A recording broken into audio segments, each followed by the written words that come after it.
Hey everybody, happy Halloween from the Mage of Ancients. According to a Twitter poll that I posted about a month ago, prior to October, most of the voters were excited to see my Fluffal Frightfur Deck profile for October 2019. And so, to end October, as my Halloween 2019 special, I'm bringing you guys my Fluffal Frightfur Deck profile. I'm still getting used to Fluffals and Frightfurs, but either way, this deck is a pretty fun combo deck with plenty of consistency cards to reach your big boss monsters as quickly as possible. Unfortunately, guys, I was not able to bring you guys my Shiranui or Altergeist deck profiles, but be sure to let me know down in the comments if you still want to see those deck profiles in November. In the meantime, leave suggestions for other deck profiles you guys would like to see for November. So I don't want to waste any more of your time. Let's get started with this Fluffal Frightfur deck profile. To start off with the monsters, of course, I am maxing out on Fluffal Dog. In case you guys don't know what this does, this is basically the Stratos of your deck. So when this card is normal or special summoned from the hand, you can search your deck for either Edgeb Sabers or a Fluffal monster except for Fluffal Dog.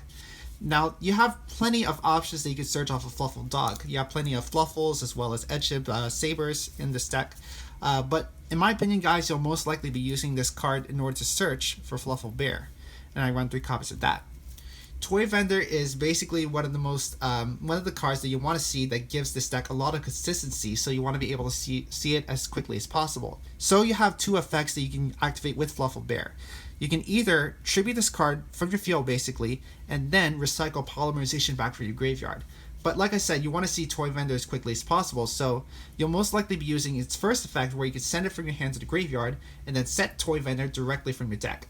And what's cool about that is that it basically dodges Ash Blossom, and since Ash Blossom only negates effects that add cards from the deck to the hand. And then the next Fluffal that I run is 2 copies of Fluffal Penguin. So you can special summon an additional Fluffal monster during your main phase while this card is on the field. And when this card is, if this card is sent to the graveyard as fusion material, then you can draw 2 cards and discard 1 card. Like I said, you have plenty of Fluffals and Edgeb monsters to send from your hand to the graveyard off of this. For example, Fluffal Wings. I run 2 copies of that. And this card is pretty good if you ask me. So while this card is in your graveyard while you control Toy Vendor, you can banish this card as well as 1 other Fluffal monster, and then draw 1 card off of that. And then you can send Toy Vendor from your field to the graveyard and then draw again. And then from there, since you sent a Toy Vendor to the graveyard, you can search your deck for either Edgeb Sabers or a Fluffal monster in the same way that Fluffal Dog can. So basically, off of Fluffal Wings, you're able to +3 off of this effect alone. So yeah, draw 2 cards off of Fluffal Wings, and then search your deck for an additional card off of Toy Vendor since it's sent to the graveyard. Next up for the monsters, I am running 1 copy of Fluffal Octopus as well as Fluffal Owl. Now, Octopus has 2 effects, one of which, when this card is normal or special summoned, and not just from the hand, you can target one of your Fluffal or Edgeb monsters in your graveyard and then add it back to your hand. It has a second effect that activates if this is sent to the graveyard as fusion material in the same way as Fluffal Penguin. You can target 2 of your banished monsters, any two of your banished monsters, and add it back to the graveyard. Return it to the graveyard, excuse me. So after you have banished Fluffal Wings as well as an additional Fluffal monster to activate its effect, you can basically return those 2 cards to the graveyard and then do it all over again if it's possible. You don't run that many copies of Fluffal Owl since you have Frightfur Patchwork to search your deck for Polymerization for you. You can activate its second effect to fusion summon a Frightfur Fusion monster from your extra deck using monsters from your hand or your side of the field as fusion materials. So basically, Fluffal Owl is a built-in Polymerization.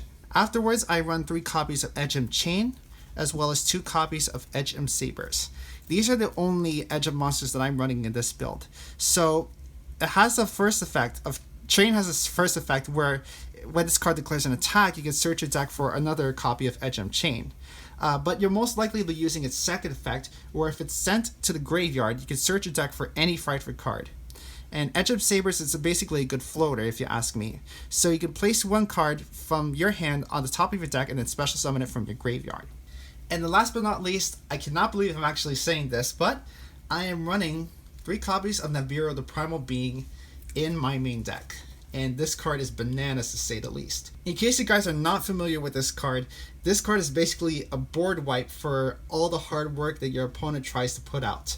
So you can tribute as many monsters as possible from the field, and then special summon this card from your hand, and then give your opponent a token whose attack is equal to the total attack of all the monsters tributed in order to special summon this card. The reason why I decided to include it is because I want to be able to just clear the way for my own monsters to deal damage whenever they are able to. So that's it for my monsters. Now onto my spells. Of course, I am running 3 copies of Toy Vendor. Like I said earlier in this video, this is one of the cards that just gives the Fluffal deck plenty of consistency. So once per turn, you can discard 1 card, draw 1 card, and show it. Then, if it's a Fluffal monster, you can special summon any monster from your hand. Otherwise, you discard the card that you drew. It has a second effect where if it's sent to the graveyard, you can add 1 Edge of Sabers or Fluffal monster from your deck to your hand in the same way as Fluffal Dog can. So yeah, neither of these effects of Toy Vendor are hard once per turns. So this is just one of the reasons why I like the card so much. Like I explained earlier with Fluffal Wings, you'll be able to get a 3rd additional card off of Toy Vendor after you used Fluffal Wings effect to banish it from the graveyard. Then afterwards, 3 copies of Polymerization. You want to be able to go into your fusion monsters and fusion summons as much as possible, excuse me. So yeah, if you guys want to cut 1 copy of Polymerization, then you can go ahead and do that. And you can also cut out 1 copy of Frightfur Patchwork if you want to. In the meantime, I am maxing out on Frightfur Patchwork. And I'm just very happy that we finally got this card in the TCG. So you can activate the card and then search your deck for an Edge monster and a Polymerization from your deck. Frightfur Patchwork is searchable off of Edge Chain, as well as the other Frightfur cards that I have here. 1 copy of Frightfur Fusion and Frightfur Factory, excuse me. So yeah, Frightfur Fusion is basically the same thing as Polymerization, except it banishes fusion materials from your graveyard instead of from your hand or field. Frightfur Factory lets you banish either Polymerization or a fusion spell card from your graveyard, and then basically works in the same way as Polymerization. You can fusion summon a Frightfur Fusion monster from your extra deck. It also has a second effect that I don't see myself going into too often, but if it's sent to the graveyard, you can target 1 of your banished Frightfur Fusion, add it to your hand. Then afterwards, I am running 3 copies of Super Polymerization. I am running a few Super Polymerization targets, so that's why I decided to just main deck this. Then afterwards, 3 copies of Mind Control, right here. The reason why I'm running Mind Control is that I want to be able to find ways, I want to have plenty of ways to out my opponent's board. So I run a few Link monsters, a few generic Link monsters like Nightmares and Boros Sword Dragon. So that's why I decided to just main deck Mind Control. And then last but not least, I'm running Monster Reborn, 1 for 1, as well as Foolish Burial. If you ask me, these are probably the new power 1-ofs, I guess you could say it. Monster Reborn, of course, brings back monsters from either graveyard, 1 for 1, since I am running a few level 1 monsters, and Foolish Burial lets you send any monster from your deck to the graveyard. And I just think these are pretty good monsters to use in this Fluffal deck. So that's it for my main deck. Now onto my extra deck. I'm just going to go ahead and run through all the Frightfur Fusion monsters that I run. I run 3 copies of Frightfur Sabertooth, as well as 1 copy of Frightfur Kraken, Frightfur Tiger, and Frightfur Daredevil. What's really cool about Sabertooth is that its ability to bring back your Frightfur monsters from the graveyard is not a hard once per turn. So, you can, as long as you continue to fusion summon Frightfur Sabertooth, you'll be able to bring back your Frightfur fusion monsters from the graveyard as much as possible. And what's really cool is that if you're able to bring out all 3 copies of Frightfur Sabertooth, then basically all your Frightfur monsters you control gain 1200 attack, which is pretty cool. Frightfur Kraken is a pretty good spot removal, so once per turn you can target 1 monster your opponent controls, send it to the graveyard. In addition to this effect of Frightfur Kraken not being a hard once per turn, that effect does not destroy, it does not banish, it simply sends to the graveyard, so it's pretty cool if you ask me. Frightfur Tiger, I just think it's a pretty good board wipe, so if this card is fusion summoned, when it's fusion summoned, you can target cards on the field up to the number of fusion monsters used for its fusion summon and destroy them. So I think it's a pretty good board wipe if you ask me. Also, it has a second effect where it says All Frightfur monsters you control gain 300 attack for each Fluffal monster and Frightfur monster you control. You could only control one Frightfur Tiger, but that's fine with me. Frightfur Daredevil, I decided to just include this in my action deck, mainly because I want to see some more burn damage. So, when this card destroys an opponent's monster by battle, you can inflict 1000 damage to your opponent. Also, if this card is destroyed by battle, or if it leaves the field due to an opponent's card effect, you can inflict 500 damage to your opponent for each Frightfur monster in your graveyard. Like I said, I just like that additional burn damage. Then afterwards, I run the super polymerization targets, of course, like I explained earlier in this video. Let me see if I can say this right. Predaplant Trifiovertum, or Trifiovertum. Either way, this is a pretty good super polymerization monster, since a lot of them, since sometimes you'll be able to see multiple dark monsters on the field. So you have this fusion monster in order to get rid of them. If you want, you can also run Predaplant Drugcostopelia. I hope I'm saying that right. Anyway, another good dark-based fusion monster is Starving Venom Fusion Dragon, another card that you can summon off of Super Polymerization.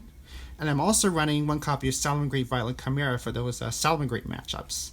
Excuse me if I'm not saying these words correctly, or if I'm mumbling too much. Anyway, those are the fusion monsters. I'm also running a few link monsters, few generic link monsters, in order to feed off of my opponent's monsters, just in case I need to. I'm running one copy of Nightmare Unicorn, one Nightmare Cerberus, as well as one Nightmare Phoenix. I think these are the only Nightmare link monsters that are not banned or on the ban list. But I'm not worried about that. I'm just glad that we're still able to use these link monsters even to this day. I'm also running one copy of Borrelsword Dragon for those OTKs if I need to, one copy of Beatcop from the Underworld, and one Link Karibo. If you ask me, you can use any generic Link 2 monster that basically opens up your main monster zones for multiple fusion monsters.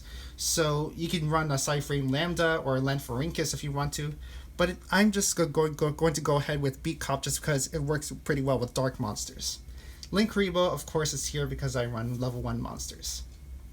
And last but not least, here is my side deck. Of course, you guys can customize it any way that you want to depending on your playstyle, but here is my side deck that I'm going with. Of course, the side deck is going to change depending on the way that the meta goes. So, I run 3 copies of Chaos Hunter.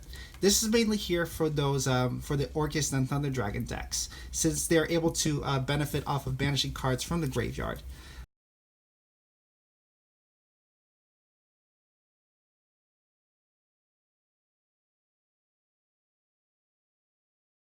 I've also been hearing some people run Paleozoic Deinonychus, so in case they want to activate that against me, I have this in order to protect myself.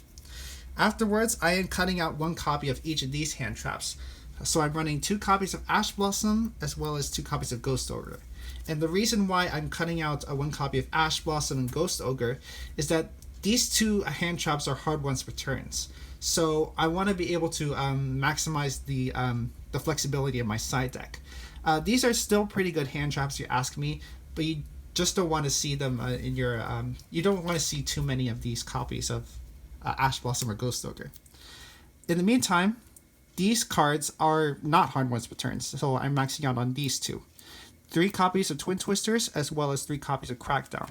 Like I said, in case I want to go into my link plays, I have these cards. I have a Crackdown actually to feed off of my opponent and then just do a link summon from there. Twin Twisters, of course, is there for back row decks like Guru Control and True Draco. And last but not least, 2 copies of Summon Limit for those combo decks like Heroes and Pendulums. So that's it for this deck profile, everybody. Thank you all so much for watching. Let me know down in the comments what you guys think about this deck. Be sure to let me know what other deck profiles you guys would like to see, as well as suggestions for improvements I should make to this deck. In fact, I've been thinking about doing a Fluffal Orcust build, since a couple of the Frightfur Fusion monsters are level 8, so I can try and incorporate Dingirsu. But that's just me. Let me know if you want to see a variant of Fluffals with Orcust included. Other than that, if you guys enjoyed this video and you want to help support the channel, then be sure to hit that like button. And if you haven't so already, be sure to subscribe and ring the bell so you stay updated on my latest Yu-Gi-Oh videos. Thanks for tuning in, everybody, and I hope to see you again.